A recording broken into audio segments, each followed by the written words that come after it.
नमस्कार दोस्तों। देश तो बहुसंख्यक की सोच से ही चलेगा और इसलिए भारतीय जनता पार्टी को कतई इस मुगालते में नहीं होना चाहिए कि देश उनकी सोच के हिसाब से चलेगा, क्योंकि सिर्फ 37% वोट इनके पास है, 63% लोग भारतीय जनता पार्टी के खिलाफ। इसलिए देश भारतीय जनता पार्टी के हिसाब से नहीं चलेगा, ऐसा आरपी सिंह का मानना है।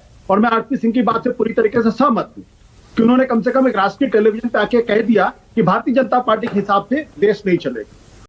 बात तो सही है।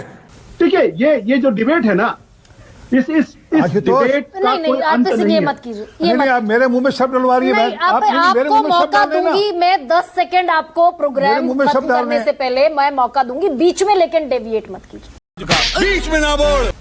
मैंने कहा ना कि भारतीय जनता पार्टी के लोगों को जब मैं बोलता हूं तो मिर्ची पता नहीं क्यों लग जाती है। मिर्ची की बात नहीं है सर। आशुतोष, फिर आप अच्छे शब्द देखो, मैंने कुछ कहा आपको, मैं था कि मेरे मुंह में शब्द में डालिए। मैं भी कह सकता था कि आप अर्बन नक्सलवाद की सोच रखते हैं जी, अच्छी बात थोड़ा ये मैंने यही कहा। मैं भी कह सकता था कि आप अर्बन नक्सलवाद की सोच रखते हैं। ये शब्दों में मर्यादा रखिए। तो गेम बजाना पड़ेगा। आशुतोष, शब्दों की मर्यादा रखिए, अच्छी बात नहीं है। ये मिर्ची और ये सब अच्छे शब्द नहीं है। स्टूडियो में आने का ये दरअसल एक बड़ा ड्रॉबैक भी है। आशुतोष बस 10 सेकंड दीजिए सर। स्टूडियो में आने का बड़ा ड्रॉबैक है आरपी सिंह। मैं बस ये आपसे कह रही हूँ 10 सेकंड में आपको दूंगी, आप डाउन कीजिए, बीच में शब्दों पे थोड़ा डिसिप्लिन पर थोड़ा सा शब्दों का भी संयम रखवाइए। आशुतोष, मैंने एक भी शब्द ऐसा नहीं कहा जिसकी वजह से आरपी सिंह साहब को तकलीफ होनी चाहिए। आरपी सिंह साहब मुझे अच्छी तरीके से जानते हैं, इसलिए वो इस बात को समझते हैं मैं क्या कह रहा हूँ, और इसीलिए आरपी सिंह साहब को दिक्कत हो रही है। अरे बाप रे, ये तो धोती खोल रहा है। मैंने कहा कि देश बहुसंख्यक के हिसाब से चलेगा और भारतीय जनता पार्टी को इस देश में 37% वोट मिला है। देश में 63% आबादी वो है जो भारतीय जनता पार्टी से को वोट नहीं देती है।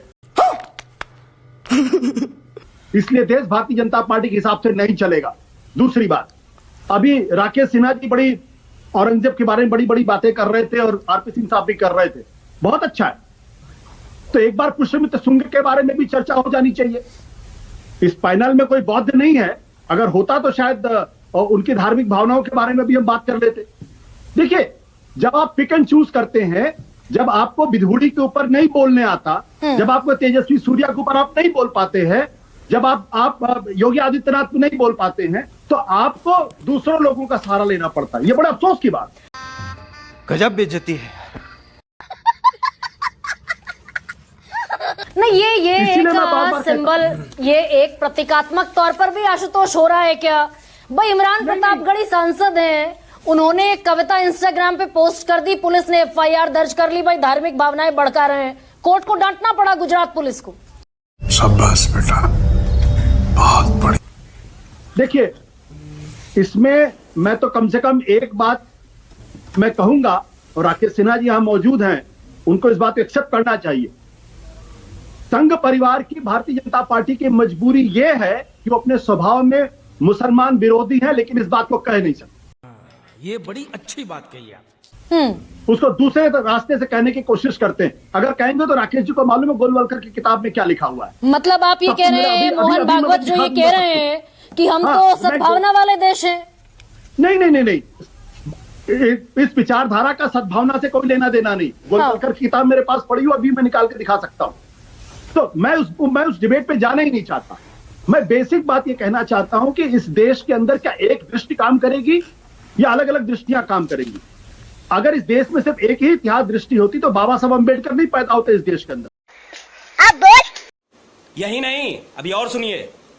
दयानंद सरस्वती नहीं पैदा होते, विवेकानंद नहीं पैदा होते, गोलवलकर नहीं पैदा होते, और महात्मा गांधी, जवाहरलाल नेहरू भी नहीं पैदा होते, क्योंकि फिर एक ही दृष्टि काम करती जो भारत के इतिहास को एक खास चश्मे से देखती, और उसके अलावा जितने लोग उस चश्मे से अलग होते उनको फांसी की सजा पे लटका दिया जाता, जैसा कि 12वीं शताब्दी में तमाम क्रिश्चियन मुल्कों में हुआ। नहीं, लेकिन आशुतोष भाई, मैं लेकिन एक और सवाल पलटकर आपसे अगर पूछूं, महाराष्ट्र में बीजेपी की सरकार, राकेश जी आ रही जी, महाराष्ट्र में बीजेपी की सरकार, अबू आजमी पर मुकदमा दर्ज। जहां गुजरात में बीजेपी की सरकार, इमरान प्रतापगढ़ी पर मुकदमा दर्ज। शर्मो शर्म करो, शर्म। लेकिन इसी के बरक्स अगर मैं देखने की कोशिश करूं, भाई तमिलनाडु में भी तो MK स्टालिन झंडा बुलंद करके खड़े हो गए, हमें नहीं चाहिए 3 लैंग्वेज। वो राष्ट्रीय नीति का, एजुकेशन पॉलिसी का विरोध करने पर उतारू हो गए। ये कट्टरवाद हर जगह फैलता दिख रहा है क्या? अबू आजमी के खिलाफ FIR दर्ज होने की बात की जा रही है, उनको सस्पेंड किया जा रहा, तो भैया जी जोशी जी के बारे में क्या राय है? मराठी के बारे में उन्होंने क्या बात कही है? क्यों देवेंद्र फडणवीस जी उस पर नहीं बोल रहे हैं? तो भैया जी जोशी के खिलाफ कोई कार्रवाई नहीं होगी क्योंकि वो संघ के नेता है। तू समझा? हाँ। नहीं तू समझा नहीं। तेजस्वी सूर्या के खिलाफ कोई कार्रवाई नहीं होगी, मुस्लिम महिलाओं के खिलाफ कुछ भी अपशब्द कहते हैं, उसकी वजह से भारत के जो डिप्लोमेटिक रिलेशनशिप वो खराब हो जाए, प्रधानमंत्री कार्यालय को उसके लिए माफी मांगनी पड़े, कोई कार्रवाई नहीं होगी। और रमेश चंद्र बिधूड़ी के खिलाफ कोई कार्रवाई नहीं होगी, उनका प्रमोशन होगा। देश संकट में है क्योंकि भारतीय जनता पार्टी से जुड़े हुए हैं, वो एक साथी मुसलमान को जितनी भी गंदी भाषा का इस्तेमाल कर सकते हैं करेंगे, और राकेश जी उनको डिफेंड करेंगे ओपनली। नहीं, लेकिन इस देश में मैं आशुतोष यहीं पर कंक्लूड करूंगी इस बहस को। सुप्रीम कोर्ट है इस देश में सुमोटो एक्शन लेता है। मैं फिर एक बात कहना चाहता हूँ, कहिए ना सर। राकेश सिन्हा जी और आरपी सिंह अगर ईमानदारी से बात करना चाहते हैं तो कहें कि भैया जी जोशी ने जो कहा है वो गलत कहा है, उनके खिलाफ FIR दर्ज होनी चाहिए, कहें सामने आपके प्लेटफॉर्म पे। नहीं, इस देश में सर्वोच्च अदालत है, सुमोटो एक्शन भी लिया जाता है विधानसभा के पटल पर, विधान परिषद के पटल पर, मामले में और संसद में भैया जी जोशी के मामले में सुमोटो एक्शन होगा, सुप्रीम कोर्ट की बात की जाएगी। हाँ, बिधूड़ी के मामले में सुमोटो एक्शन की बात की जाएगी और सुप्रीम कोर्ट की बात की जाएगी। नहीं, फिर चारा क्या है इसके अलावा? और सर योगी आदित्यनाथ क्यों नहीं सदन के पटल पे आके भैया जी जोशी के बारे में बात करते हैं? करवा ली बेइज्जती? हाँ, आशुतोष आप ही कंक्लूड कर दीजिए क्योंकि समय मेरे पास मात्र 10 सेकंड का ही है। मैं एक बात कहना चाहता हूं, मैं आऊंगी इस देश को एक रेजिमेंटेड सोसाइटी के तौर पर कन्वर्ट करने की एक बहुत ही कुत्सित प्रयास हो रहा है। शाबाश। सभ्यता को खत्म कर देगा और हमारे कुछ साथी लोग इसमें कोशिश लगे हैं। आरपी सिंह इस बात को, ठीक है आशुतोष जी, समय से बंधी हूं बहुत ज्यादा।